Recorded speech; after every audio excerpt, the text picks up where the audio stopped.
Welcome to the Chapters and Chai Book Club. I'm Amanda. And I'm Francesca, and we're two sisters that love reading, but our reading styles are a bit different. Grab your favorite drink, settle in, and let's turn some pages together.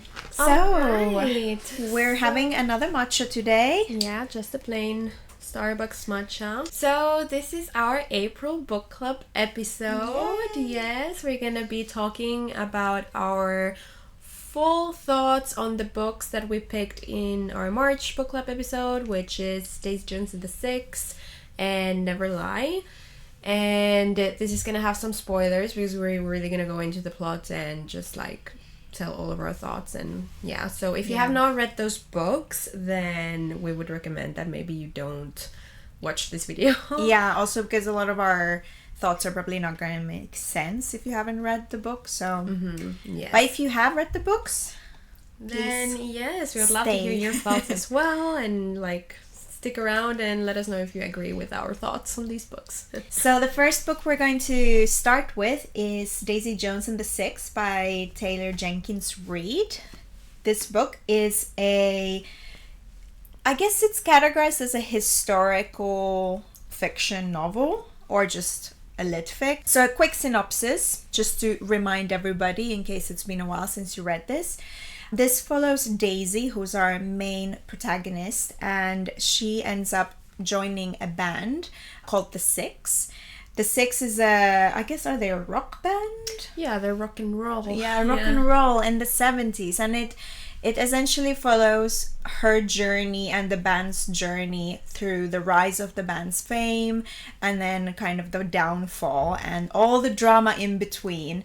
And the whole book is told in an interview format, which makes it very interesting because you get the different points of views of the different band members or people that were included in the band or around the band. I listened to this book, and they had so many narrators for all the different POVs, and it was actually so interesting and fun to listen to. Because it was like listening to a literal interview. Yeah, that's so true. That's so true. So something that I enjoyed also, which made it feel even more realistic as a story, is that you can tell, because these interviews take place years after the actual events. So you see that in the way that they talk, that some of the people, they contradict each other in what actually happened. And so, it's unreliable narrators, and I like that because it's realistic. It makes it very realistic. And it made me laugh because there were some moments that one person would say like, this happened, and then another person would say like, no, it absolutely did not happen that way. And it was I like that, and it also leaves some of it up to our readers to kind of decide what we think happened, because we're getting different points of view. So that's the synopsis. So for this book club, we did not do specific questions like we did for the past one. So we're going to just go through kind of the characters, and then we'll go into the plot and our thoughts about this story and the book in general.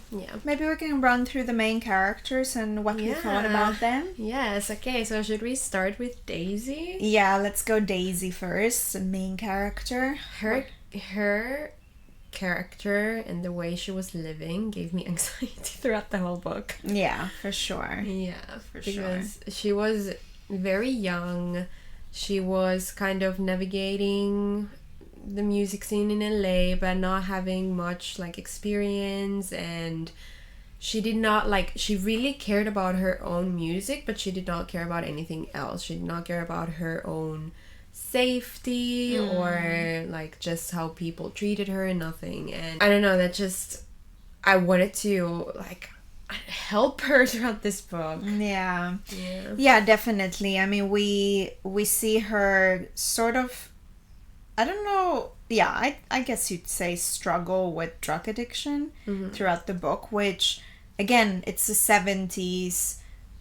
I'm assuming, I mean, I did not live during this time, but it's what I've heard is that this was very much how it was back then, especially with bands. They would consume a lot of extracurricular substances.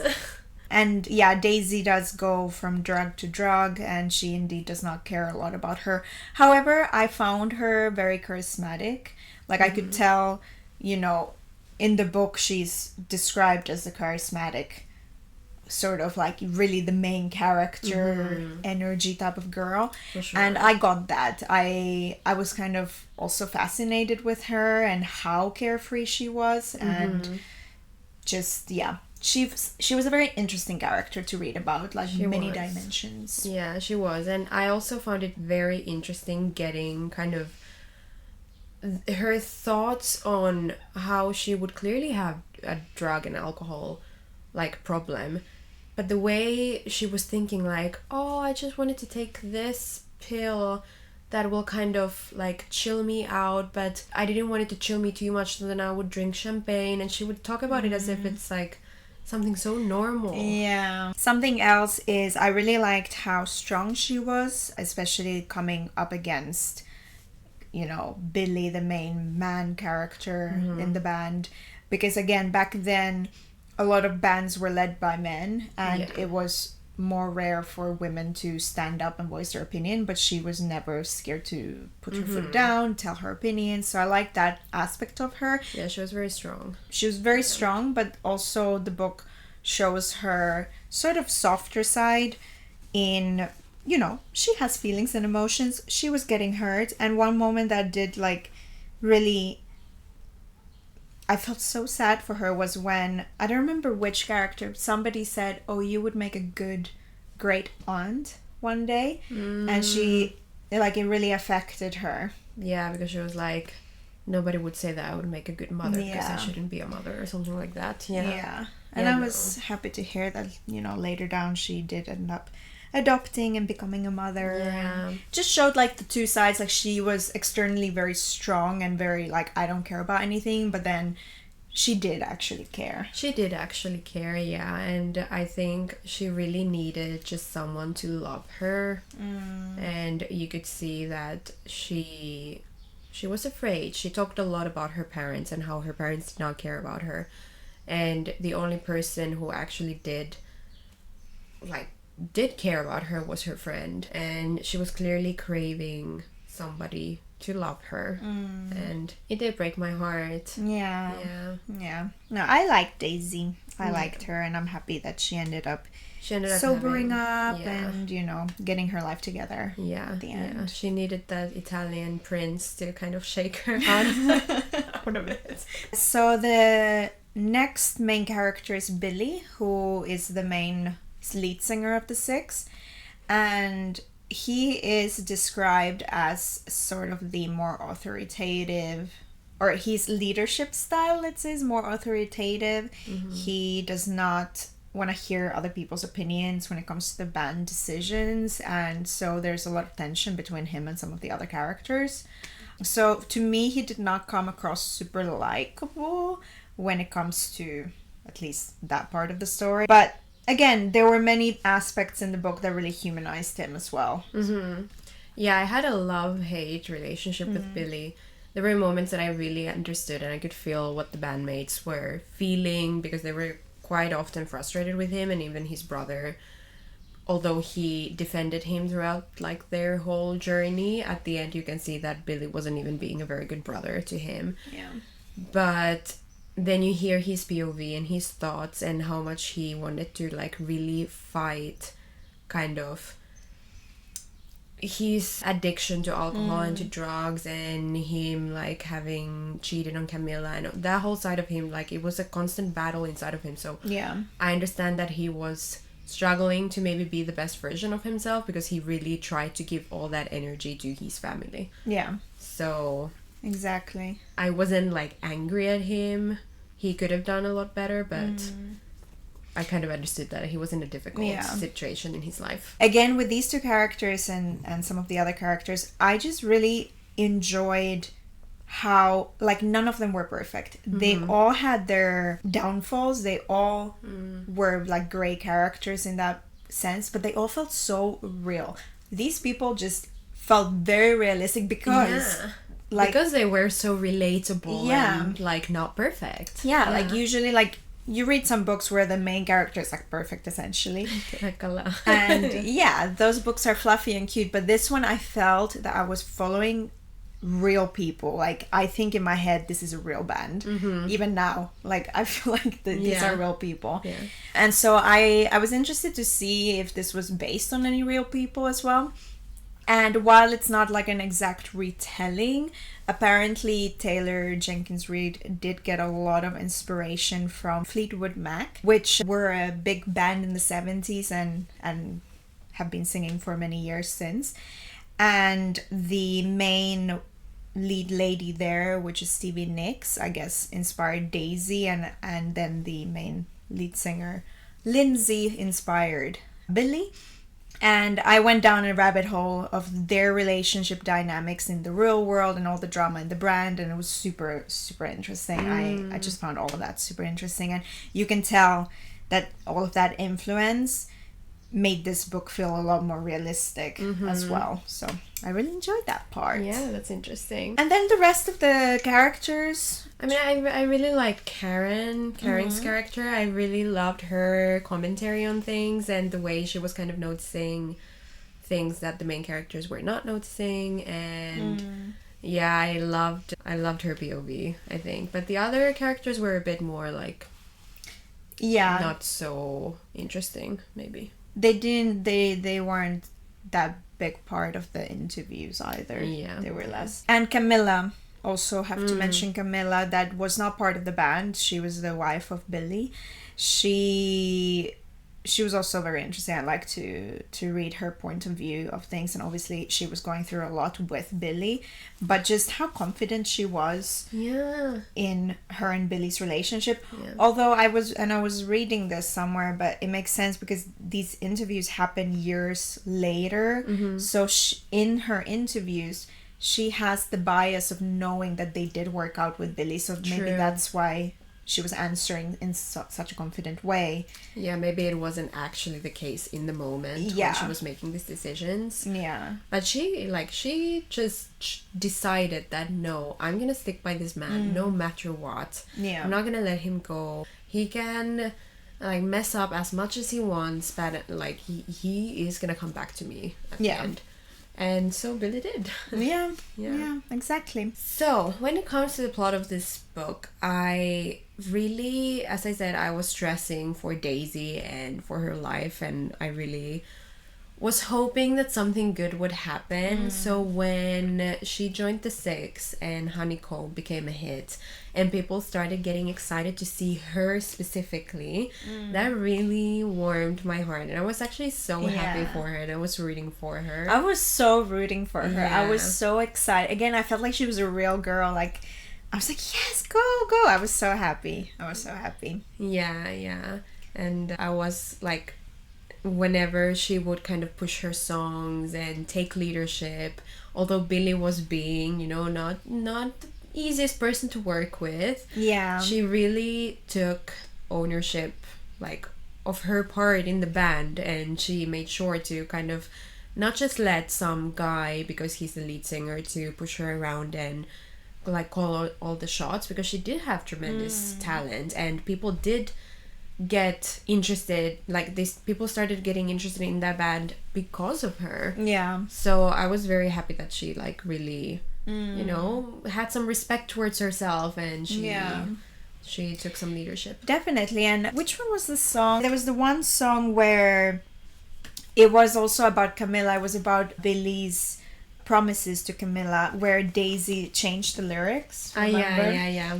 And I'd never expected to be so interested in reading about like a band and their process of writing lyrics and things like that. But I love that moment. Like, that moment is so vivid in my mind, where she changed the lyrics from, instead of Billy promising, I don't remember what he said, like, we'll go move on a farm or whatever. And she changes it to a question, like, will we? And I just love that. I love that too. Billy was not too happy. No, he wasn't happy, and I get it, but I was like, it just showed Daisy's artistic side, because that was at the beginning of her being part of the band.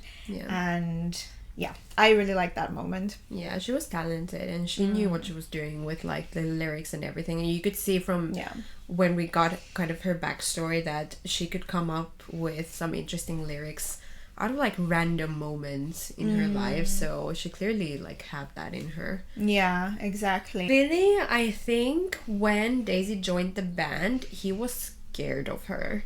Yeah. Like, he, first of all, was battling addiction. So when he sees this girl who is basically, she seems so carefree and kind of like happy in a way because she's so carefree, that reminds him of the good side, like... Yeah, the good side of being on drugs. Yeah, basically. yeah. So he's very scared of her, I think, and that's why I also think that he like rejected her a lot in the beginning. He was not nice to her. I think Daisy represented to him, or Daisy and Billy were very similar.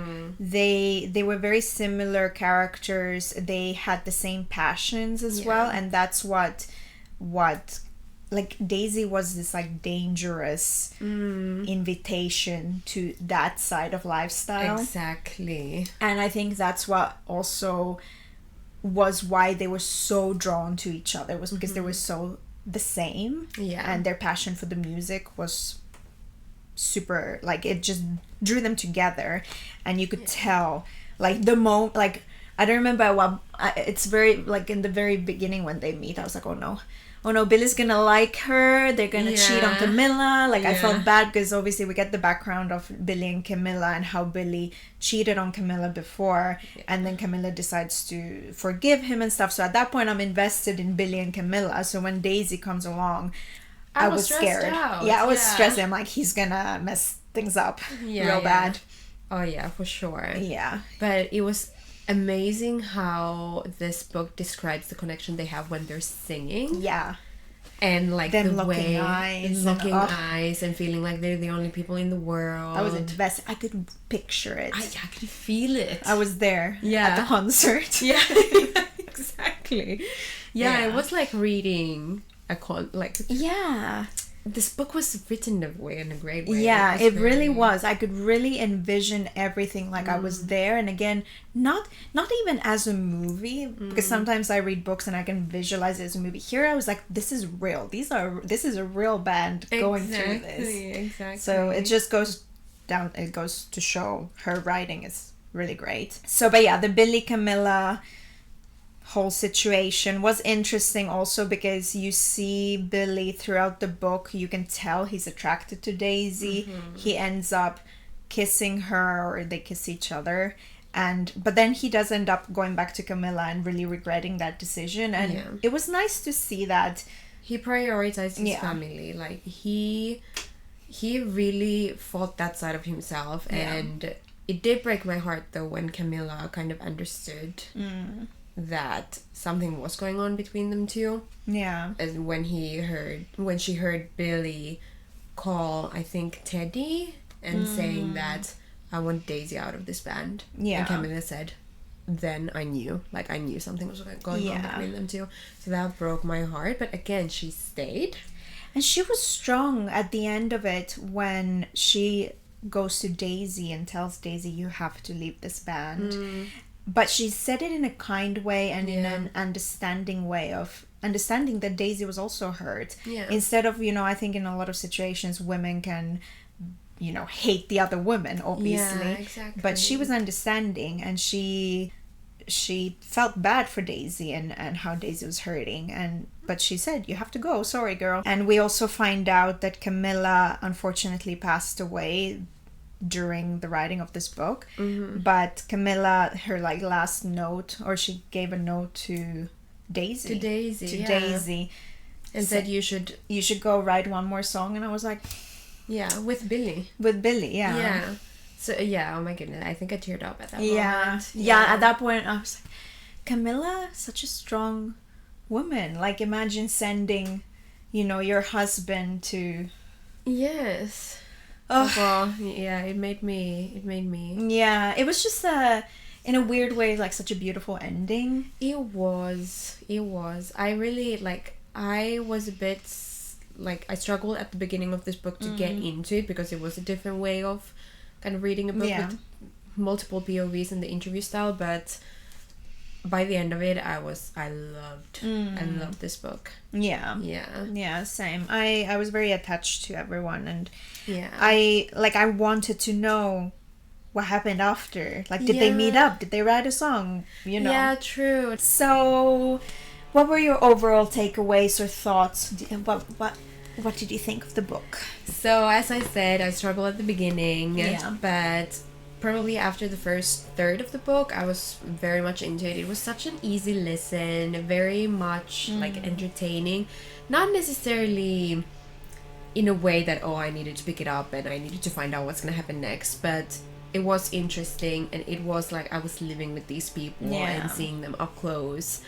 And I really love that. I really love the way Taylor Jenkins Reid writes. I've enjoyed this and The Seven Husbands of Evelyn Hugo a lot. I do think that the fall of the band, although sad, it was probably for the best for the most of them, because it was giving a bit toxic. A little bit. Toxic vibes between all the characters. I hope that Billy and Graham really got their brotherly relationship back. Yeah. Because it was sad to see them also kind of drift apart when their relationship not being so good. But yes, I absolutely love this book. I would recommend it to anyone. And for rating, I would say I gave it a 4. Just because it did not give me that like wow. Yeah. But I really, really enjoyed this book. Yeah, I'd agree. I mean, I've said already a lot of the thoughts throughout this video, but I agree this, as a concept, if I hear about, like, just the plot of this book, I would never pick it up, because I'm not, like, specifically interested in stories about music in that sense. But it really surprised me how invested I got into the book. I was really into all aspects of the story, like the things about the band, creating the music, their rise to fame, their drama between the characters. Every single storyline was interesting to me, and I was so attached to everyone. So this was a very enjoyable, interesting book.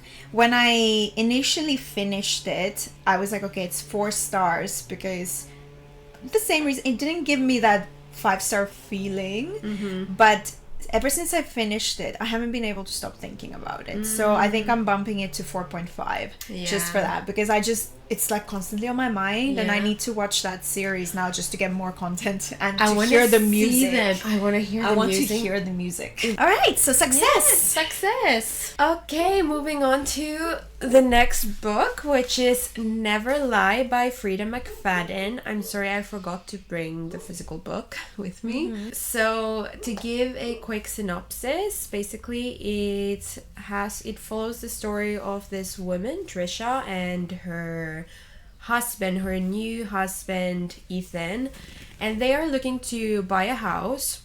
So they go to a house showing, basically, into, like, in the middle of nowhere, into this big mansion, and they ended up getting stranded there because there is a huge, like, snow blizzard. They go there, and then they find out that this house actually belonged to this psychiatrist, Dr. Adrian, who went missing 2 years ago, and then Trisha finds her tapes that she had from her patients, and she starts listening to those, and then there are all like weird things happening. She finds this water glass that was used, she finds footprints, they see a light in the house that was not from them, and she tries to find out basically what happened, but then there was a twist that we find out that we're going to talk about, I guess, with our thoughts. Okay. I have a little bit of beef with this book. I have some too. Yeah. Firstly, this book was very, very hyped. Many people have said that this is their favorite book from Freida McFadden. And I've read her, like, some of her other books that I've really enjoyed, and I had very high hopes with this one. And reading it, up until the twist, I was very invested. Yeah. I enjoyed it. The writing was good. I was like, what is going on? And I had a whole lot of theories going on. Same. But the twist, I did not like. Yeah, so we're talking about the twist of finding out that Trisha is Patricia. Trisha is Patricia and actually the murderer of Adrian. Yeah. Yeah. Okay, yeah, let's get into it, because I also, so firstly, okay, the twist did catch me off surprise. For sure. That's nice. But to me, a lot of it after I finished the book, I'm like, but it didn't make sense. No. Because one, why would Dr. Adrian have this patient for 3 years and never, until like the last session when she's ready to leave, only then be like, oh, but you murdered them? Why would she not raise that up with the patient for 3 years when we see her with the paranoid lady, like calling her out? Yeah. Saying you're being paranoid. But with this one, she was just pretending, letting... She was following along with this pretension. Yeah. For 3 years. That made no sense to me. Yes. And like including her in the book and things like that. For 3 years? Yeah. Or however long they were. It made no sense, especially because we had seen her with the other patients being very direct and calling them out on the lies that they were saying. Exactly. And she was talking about like... The first idea that I had of Dr. Adrian was that she was very devoted to her job and she really cared about being a good psychiatrist and like just doing the best job.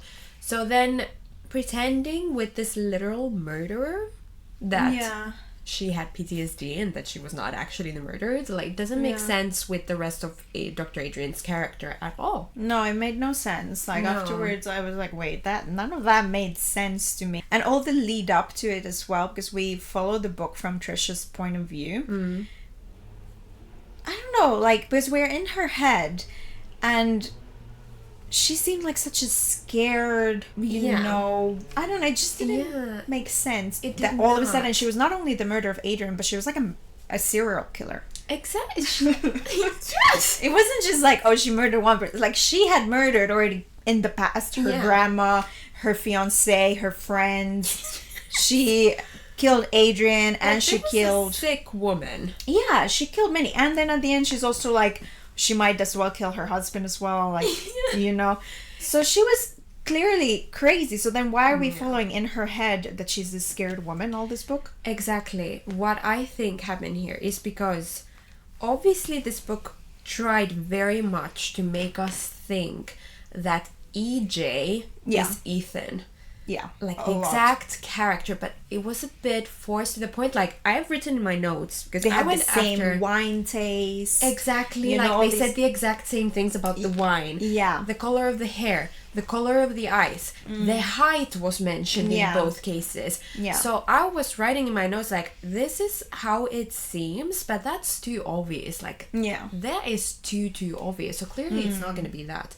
So I think Freida really tried to make us think that that's the case, but not in a very successful way. It wasn't. It was too on the nose. Yeah, for sure. Yeah. So, although in the very, very, very beginning, when I heard that these tapes were called EJ, I was like, okay, Ethan. Yeah. Maybe. Yeah. But very soon I was like, no, there's no way that that's the case. Yeah. It did cross my mind that Trisha also had a relationship with Dr. Adrian. But then I ruled that out because the way she was kind of unfamiliar with the house, with the way they were trying to find out, like, who is this portrait of? And you could hear her thoughts, and I feel like I didn't go back, but I wanted to go back and check that did her thoughts match the fact that she actually has been in this house multiple times and that she knew Dr. Adrian for 3 years. Yeah, she knew. Yeah. Yes. So I don't think if that actually like made sense. Yeah, I think, it was a very entertaining, and we'll go into this, I guess, when it does, but entertaining book while you're reading it, but afterwards you're like, wait, there are many plot holes here. Yes, which takes away a bit of the... It does. And I'm sad because I was very, like, invested and interested. Yeah. Like, what happened? Yeah, same. Yeah. Another thing that I've only read The Housemaid by her, but I had the same issue with The Housemaid as I had here, which is the big twist comes a bit early that they were still, I don't know how many pages I read this, but I'm guessing maybe 50 pages after the main twist happens. Yeah. Where then after that you're like, okay, we got the main twist, now what? And then like she throws some other like little twists, but they feel a bit like redundant. Like I think she throws out after that it was actually Ethan, the husband, that killed his parents, and one of the parents was one of the patients, but that doesn't really, I don't really care about that twist. I do not care about that I don't twist. care, like I wasn't invested in that storyline because it's a very secondary thing. And then at the end that they kill, what's his name, Luke, and then the very last twist is that Trisha says that she might kill Ethan if Ethan never crosses her. But these twists are not that interesting. So, because I like in a book that's going to have a twist, I like the twist to happen quite at the end, where then you're left like, whoa. Yeah. But in this one and in The Housemaid, the twist comes and then you still have a while. And then that rest of the book, I'm reading it a bit like, okay, why are we still reading? Yeah. You know what I mean? I agree. Another thing that bothered me was, first of all, they go to this house and... basically you get Trisha's first impression, which is like something bad happened here. Which also that we're in her thoughts. Why would she ever think something bad happened here? Yeah. You killed the owner of this house. You know what that bad is. Yeah. Something bad sounds a little bit, I don't know. Yeah. Mundane.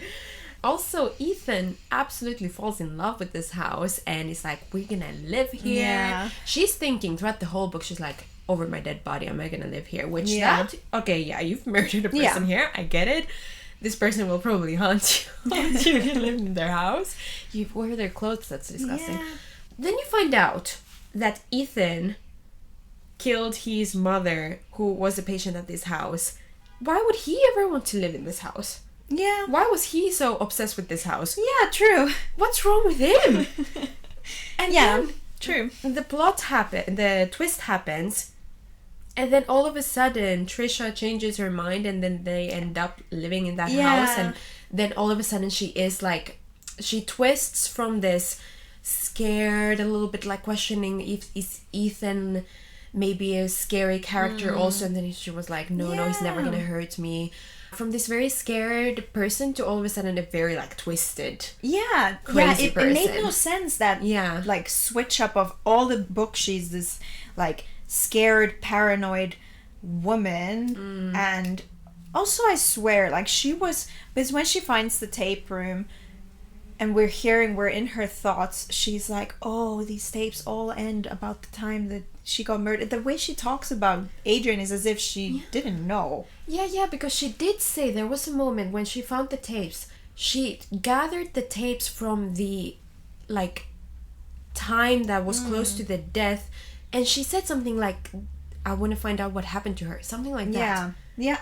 Because I remember ruling it out that no way she killed her, because she's trying to find out what happened. Yeah. And why was she even then listening to EJ's? I mean, I guess she wanted to find out like why Dr. Adrian wanted to kill EJ. Maybe, yeah.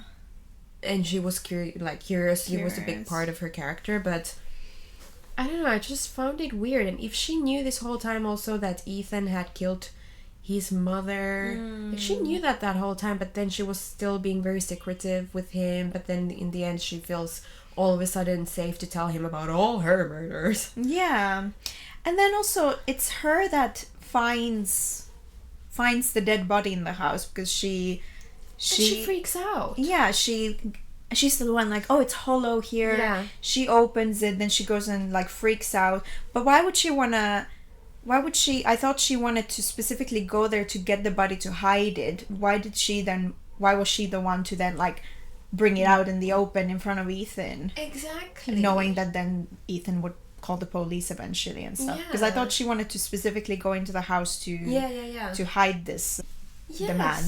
And another thing, she kept saying throughout the whole book, like, I don't want to be stuck here, I want to leave, like, oh no, we have to stay here another night, I don't want to do that. Yeah, we're in her thoughts, like, oh no, I don't want to be here, although it was her that... She orchestrated the whole thing of getting stuck there. Yeah, like, her thoughts were not real, like, we were lied to. Which I don't like that part, like, you know, if we're reading from somebody's perspective and their thoughts, we're obviously going to, as readers, believe that these are their thoughts. Yeah, I think it's a bit of a cheap twist. Yeah. 70%, the first 70% is us listening to her being scared and complaining. And then none of that matches up to then she's like a serial killer and clearly not scared to kill people. Like, why is she scared of Ethan? When she's scared of Ethan, she's thinking about like, oh, I'm gonna kill this guy if he doesn't like relax about our little secrets. Yeah. What? Yeah. Just getting more annoyed reading my thoughts, because I'm sorry, but I've also written here like, did Trisha then bring the food in the house? But wasn't she also kind of complaining about the food? Yeah. What were they having? The pastrami or whatever. Yeah. Bologna. Bologna. Yeah, but it was clearly her who then brought it, probably, because she wouldn't have brought them there, you know, without any food, knowing that they're going to be stuck in the blizzard. And knowing that she's pregnant. Yeah. I mean, like, she knew she was pregnant going in there, so why wouldn't she get... Because the food, the bologna or whatever, is something that she's not allowed to have when she's pregnant. That's why they have to microwave it. Yeah. But she didn't know that. And also there was another point that they left it kind of like looking that Ethan is suspicious, was when he said that you can't have bologna. Yeah. And she was like, how does he know that about pregnancy? Like, how come? And it was kind of left... There were little unnecessary things like that just to make him look very suspicious. Yeah, I think this book was like, it kind of insulted the reader's intelligence a little bit. There was a lot of just lying to the reader, but in an unnecessary way. Yeah. Also, the whole Luke being there was unnecessary, I think. Yeah, it didn't add anything to the plot. It didn't. And it didn't make sense that Trisha was then kind of not killing him in the beginning. Yeah, again, she was kind of like, oh, I kind of feel I have sympathy for him, and I felt bad for him. No reason, and then they just kill him in cold blood. Yeah, just that it's as if the moment the twist happens, all of a sudden she's like a completely another character, and everything changed. Everything we knew about anything like throughout her whole first part of the book doesn't matter. Yeah. So it wasn't nice, because when you read a thriller or one of these books, you want to be able to connect things like, that's why this happened, and that's why she said that. But we couldn't do this with this book. It's like two different books almost, where you just they don't match. So so we're on the same page. We were on the same page. What's your overall rating, feedback? My overall rating, I'm gonna have to give it a 3.5, just because I enjoyed the ride. Yeah, but I was just very disappointed with the end. Yeah, I enjoy this type of mystery where you have these little clues and you're like, oh no, what's going on? I really enjoyed that style of mystery, but I really wish that the twist would have been smarter and a bit more mind-blowing, and that it would have made sense. Yeah, I agree. I really struggle thinking about the rating, because as a book, most of the book, even the twist while I was reading it, is so entertaining. I flew through this book. I read it so quickly. I was so I read it in a day. Yeah. In a day. So that part of it makes me want to give it a high rating, because a lot of my ratings are based on just like, do I actually enjoy, like, do I want to read it? Yeah. But it's just the ending really annoys me. So I think I'm between 3.75. Yeah, I think 3.75 is maybe where I land, because I really, had the twist made sense, it would have been like 5 stars. Yeah. Because of how much I enjoyed it. But then it's annoying going back and things not making sense. Yeah. Now let's go into what we picked for April. I'm excited. I picked a book that I wanted to read for a while now. So yeah, I'm excited to see your reaction. Let's see. So yes, don't look. Okay. I need to ask questions because I'll never guess. So you bought this recently? No. It's been on my TBR for a year. And you've had this physically? No, that's a lie, since the summer. Okay, give me a genre and I'll try and, because now I can't. It's fantasy. It's fantasy? Yeah. Oh, Caraval. Yes! Alright. Okay. Because I thought that since you enjoyed Once Upon a Broken Heart, maybe you will enjoy this one as well. Okay. I wouldn't give you anything with spice. Thank you. Okay. Yes. Fun. Caraval by Stephanie Garber. Please appreciate my beautiful spring. This is so nice. Yeah, I'm obsessed with that wrapping paper. Yes, okay. So, you said that I'm not gonna guess. Yeah, I don't think this book is specifically on your radar, so I don't think you would be able to guess it. But what I will say is that it's a book that last year was highly praised. People said it was really good, but I don't think you'll be able to guess it. Okay, can I get the genre as well? Yeah, I think it's a thriller mystery. Oh, that's exciting. Yeah. No. I don't think you would know, so you can just open it. Okay, I'm gonna open it. Hello? None of this is true. I've seen. Oh, you've seen? I've seen, yeah, by Lisa Jewell. Yeah. She's very beloved. I've never read her work either, but she's very beloved for these books.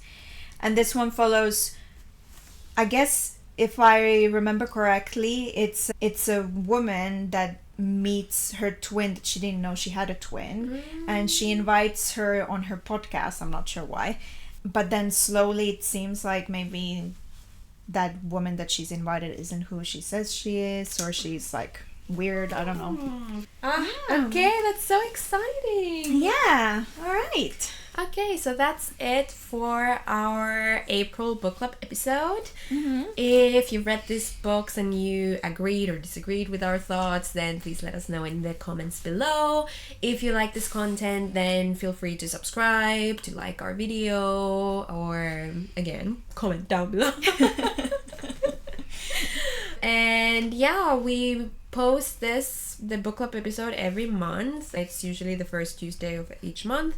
And we also book other types of book content. So if you feel like it, you can check it. Yeah. Yeah. Okay, thank you for watching. Thank you. Bye. Bye.